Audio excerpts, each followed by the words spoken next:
Alan Wake has come to DBD Elite and I'm here to discuss what his DLC brings to the game. But before we begin, I'd like to advertise my Twitch channel. I stream 3 times a week and my goal for now is to get Alan Wake to Prestige 100. I really hope to see you visit me along the way. And please, if you enjoyed the video, leave a like and subscribe. Without further ado, our today's chapter is Alan Wake.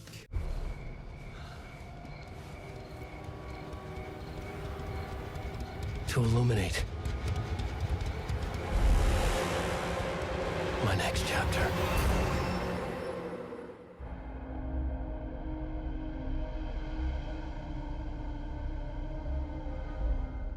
The chapter came out on the 30th of January and costs $5. For this price, you get one survivor, being the best-selling author Alan Wake, and one charm, being the nail gun from Alan Wake's American Nightmare. Let's discuss the survivor. Survivors don't have any unique abilities and are mostly purely cosmetic, with only slight visual or audible advantages between characters. But for Alan, it's really worth noting that he has in-game voice lines recorded by Matthew Peretta, who is Alan's voice actor in Alan Wake games. His voice lines are really immersive, and the delivery generally sounds as if behavior locked Matthew up and then tortured in the recording room. No! Wait!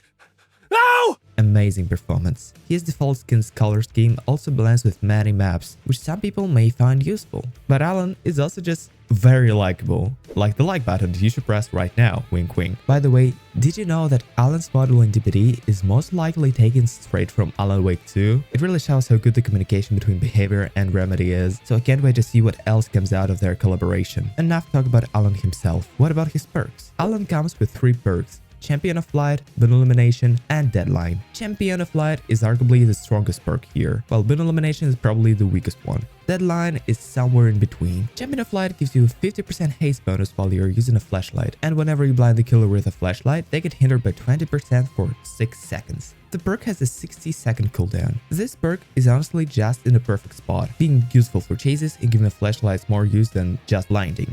But 20% hindered is not as powerful as you might think, so the perk is not overpowered or anything. By the way, beware of Lightborn. Boon Elimination is a boon perk aimed at new players. The perk shows the auras of all generators and chests on the map, which may seem useful for the first few seconds, since you can become more aware of the basement, but after that, even with the small bonus of a 10% speed boost to booting totems, the perk has no use, unlike boosts like Circle of Healing or Shadow Step. Deadline makes skill checks spawn more frequently while injured, at the cost of them spawning all around the screen. This perk requires good skill hitting great skill checks, but if you manage to do that, you honestly get some nice value. Definitely one of my personal favorite perks. Good combos for this perk are Self-Care and Autodidact. You heard it right. This perk makes Autodidact semi-useful and semi-reliable, so I suggest you run this combo. It's very nice and fun, in my opinion. I wouldn't suggest combining it with Hyperfocus, but if you know what you're doing, go for it. Who might have stopped you? That is all the content in the DLC. If you are not an Alan Wake fan, I suppose you're not really missing out. In my opinion, the only super reliable perk is Champion of Light, so I suggest getting it if it's ever in the shrine. Other 2 perks are quite niche, so unless you have a dedicated build, don't bother, but be free to disagree with me in the comments. That's it for me. As always, don't forget to like and subscribe, and see you all next time.